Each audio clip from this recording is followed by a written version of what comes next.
पण ते युद्ध असं झालं की त्याला मारलं की त्याच्या जे रक्ताचे अंश पडायचे खाली जमिनीवरती आणि त्याच्यावर सूर्याचे प्रतिबिंब पडले की पुन्हा लाख्यासूर नावाचे राक्षस अनेक राक्षसांची निर्मिती व्हायची आणि त्या परंपरेमध्ये पशुपक्षी मारले जायचे. बकरी किंवा कोंबडी हे बळी देण्याची प्रथा आली, पण ती प्रथा देवीसाठी नैवेद्य नसून तो दैत्यांसाठी नैवेद्य आहे. धावजी पाटील हे लोकांना एक खूप तिथलं म्हणजे ऐकण्यासारखी गोष्ट आहे की नक्की धावजी पाटील कोण होते.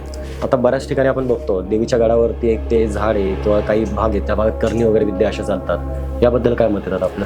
घरातल्या लहान मुलांची अगदी फोटो असतात की 2-2, 3-3 वर्षाच्या मुलांचे फोटो असतात. त्याला खिळे ठोकलेले असतात, चुका ठोकलेल्या असतात, त्याच्या खाली नारळ लिंब बांधतात, बावल्या बांधतात, त्याला टाचण्या लावतात की ह्याची वाटोळं होऊ देत. पण हे चुकीचं आहे की नारळ आणि रक्त, पूर्वी रक्ताचे जुनी लोक सांगतात की 1-1 किलोमीटर पाठ व्हायला असा त्या गडाला ओघळ यायचा रक्ताचा, एवढी बकरी आणि कोंबडी मारली जायची. की 52 शेड्यांची मालकीन, हा काय प्रकार आहे नक्की? बरेच लोक संचारामध्ये परशु म्हणून ते बारकं लेकरू घेतात, दुसऱ्याचं झुलवतात.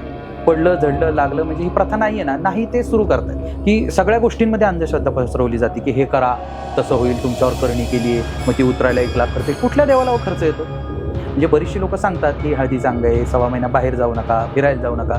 याच्या मागं वयस्कर लोकांचं शास्त्र आहे. तर तिने अक्षरशः गळ्याला पकडून त्याला उभा केला आणि त्या मुलीचं वजन होतं 45 किलो आणि 90 किलोच्या माणसाला भिंतीवर उभं एक तांब्यावरून ठेवला. म्हणले हे तू मी बोलतोय हे त्यांना खरं वाटलं पाहिजे ना, की त्या तांब्याला तू जाताना जोरात लाद.